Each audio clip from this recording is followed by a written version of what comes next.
Hello, everyone, and welcome to the Jeffrey Epstein Show. I'm your host, Bobbycapucci, and this is Daily Drop number 113. Hey, folks, hope everybody's having a great weekend. You know, I read an article about Cindy McCain making a comment that everybody knew what Jeffrey Epstein was up to. Well, the article doesn't have that much substance, so I didn't think it was worthwhile reading here. I'll just give you the summary of it. But is she for real with that statement? Who is we? Who is this we that she is talking about? Her and her husband's friends, and if they knew, well, why didn't they put a stop to it? What does that even mean? He's hiding in plain sight. It's not like Cindy McCain is some podcaster or somebody that's, interested in the case. We're talking the wife of one of the most powerful men in America at one point. Why didn't they put a stop to it? Why did they not take a stand? Why did they not provide protection for these survivors of Jeffrey Epstein's reign of terror? It's just, it smacked me as very odd the way she came out and said he was hiding in plain sight. Everybody knew what he was, blah, blah, blah. I mean, is she saying that with, the benefit of, hindsight? Or did she know something more that we don't know about? Maybe she should tell us a little more about this, everybody knew that he was hiding in plain sight. Maybe she should elaborate a bit further on that so we understand what she's talking about. Can we have some context, please? Because it sure sounds like you're saying that people in your circle knew what Jeffrey Epstein was. And if that's the case, well, you're no better than the enablers because you didn't step up to stop him either. And you were in a position where you could have stopped him. You had great influence. Your husband certainly did. So I don't understand that comment really, folks. I don't know what she really meant. Maybe she'll clarify it at some point. But from on the face of it, it looks like she's saying that she knew what Jeffrey Epstein was, and so did the people that she, hangs out with. And I guess that would be other senators' wives and other power brokers from D.C. So if that's the case, why didn't anybody step in and stop this man? Just a question, folks. I don't have the answer. All right, so we're going to jump to our article, and our article is from the Mirror, and it's about Prince Andrew.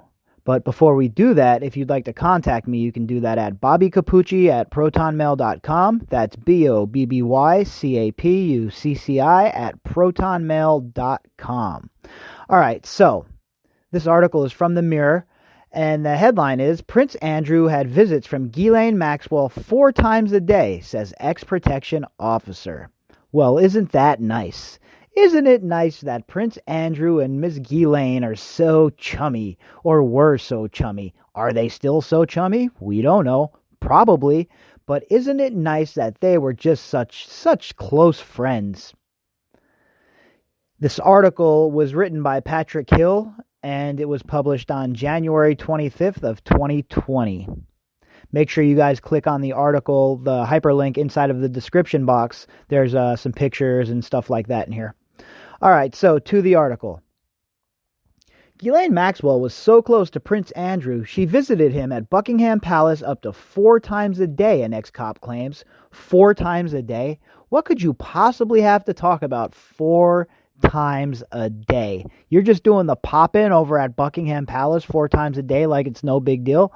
Hey, I'm gonna go pop over to Buckingham, see what Prince Andrew's up to today.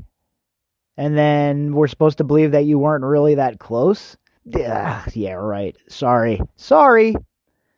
The British socialite, accused of being a fixer for depraved pedophile Jeffrey Epstein, also allegedly enjoyed intimate picnics with Andrew in the grounds in view of the Queen's bedroom window.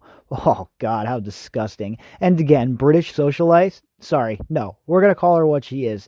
Depraved, disgusting, participant in Jeffrey Epstein's crimes, and also another sick abuser.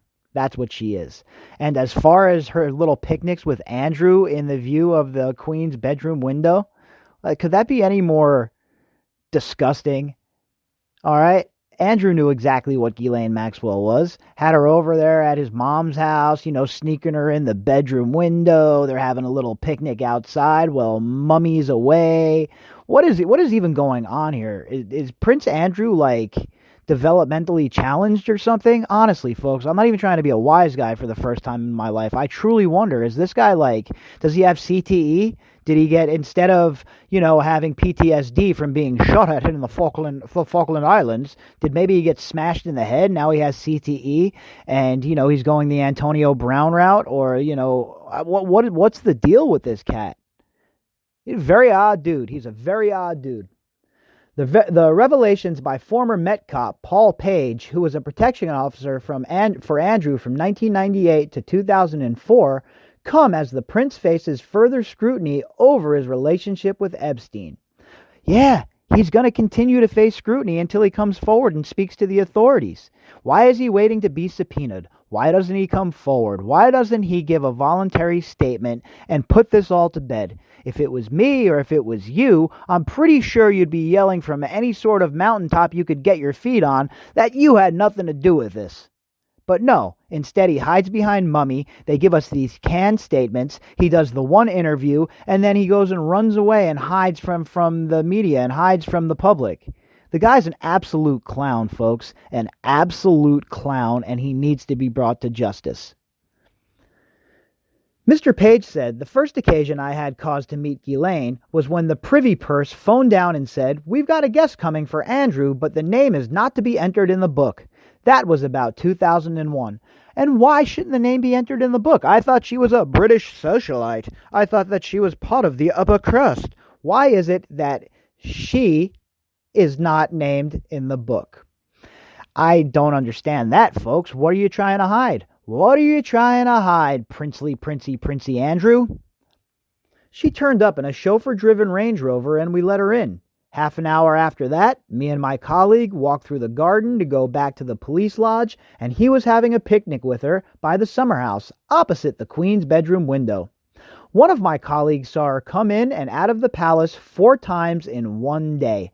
What was she doing there 4 times in one day? And you mean to tell me that we're supposed to believe Andrew that he had never been upstairs at Maxwell's house at the Belgravia townhouse?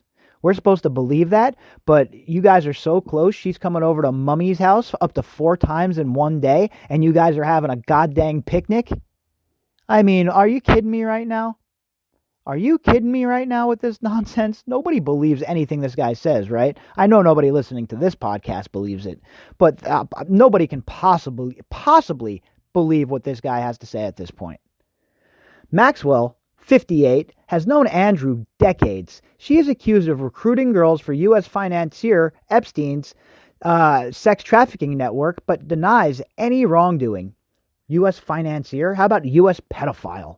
And denies any wrongdoing? Well, she can deny it all she wants, but there are so many witnesses. Just about every girl that's ever been involved or abused has also brought up Ghislaine Maxwell's name.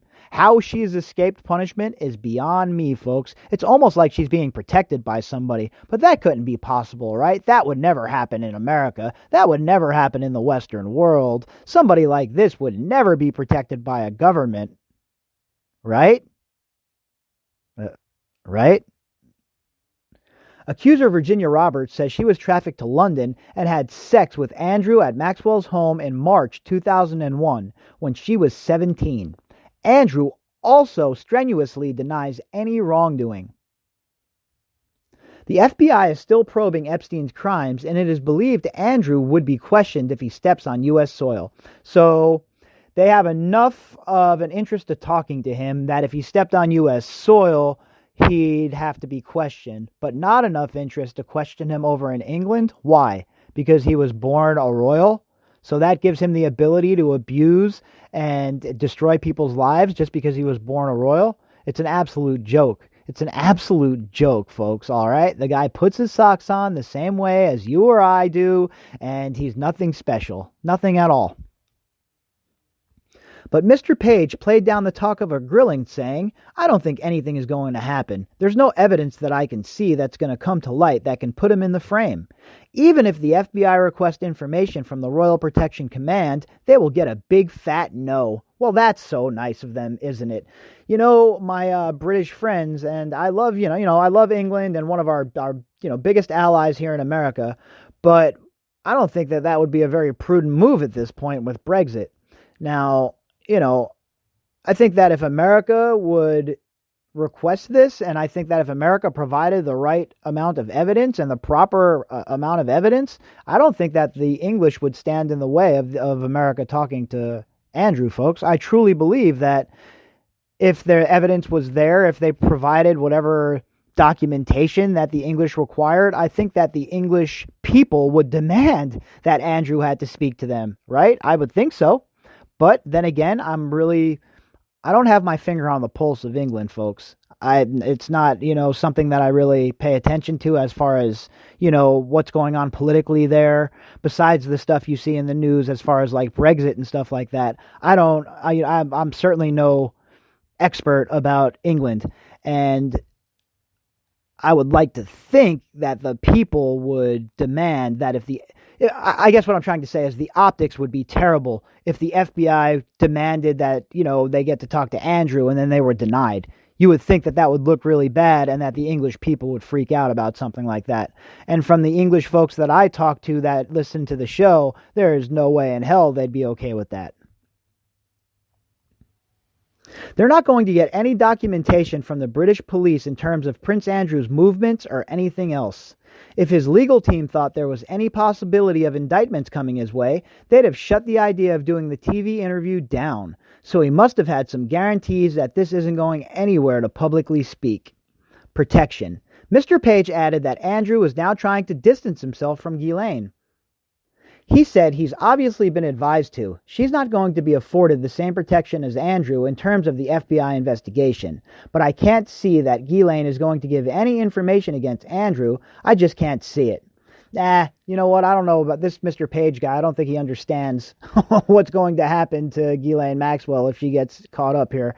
If she gets indicted and she gets brought in, and they offer her a deal to give up Prince Andrew, you better believe she's going to be singing, folks. She is going to be singing so fast. Have you taken a look at the Supermax? You don't think she understands what's in store for her if she gets convicted? She's in big, huge trouble if she doesn't rat these people out. Mr. Page lost his job when he was convicted over a £3 million investment fraud in 2009, but he insists his crime was unrelated to his job. Epstein admitted procuring teens for prostitution in 2008 and got 18 months. He died last August, age 66, while awaiting trial on child sex trafficking charges. Buckingham Palace would not comment last night beyond pointing to Mr. Page's conviction. All right, well, that has to be taken into account, I guess, right? The guy's been convicted, but it didn't look like he was trying to kneecap the royals here. He was just saying what he saw. He was just saying that Ghislaine Maxwell was a regular at the palace, and that's basically just corroborating what we already know. We've heard that a bunch of times. We've heard how close they were.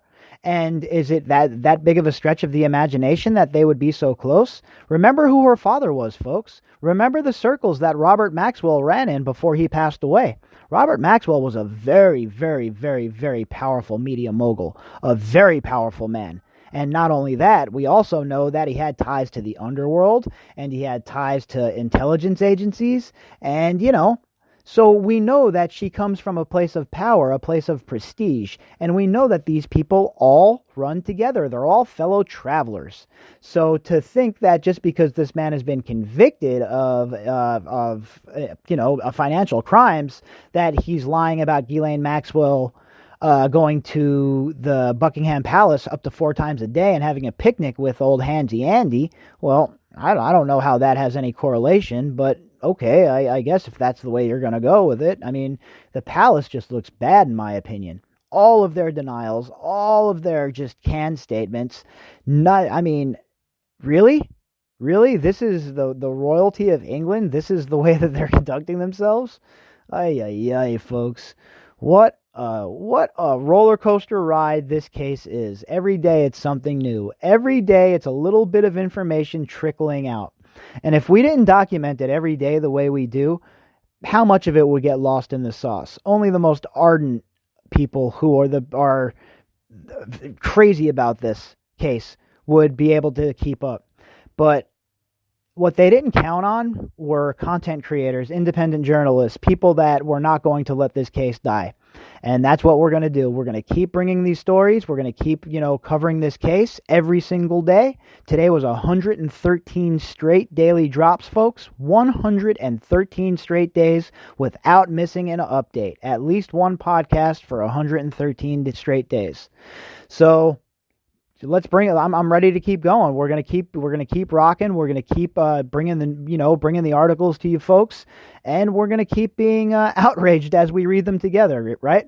So if you'd like to contact me, you can do that at bobbycapucci@protonmail.com. That's BOBBYCAPUCCI@protonmail.com. If you would like to help support the podcast, you could do that by clicking on the GoFundMe link inside of the description box. All right, everybody, enjoy the rest of your Saturday night, and I will talk to you all in the morning.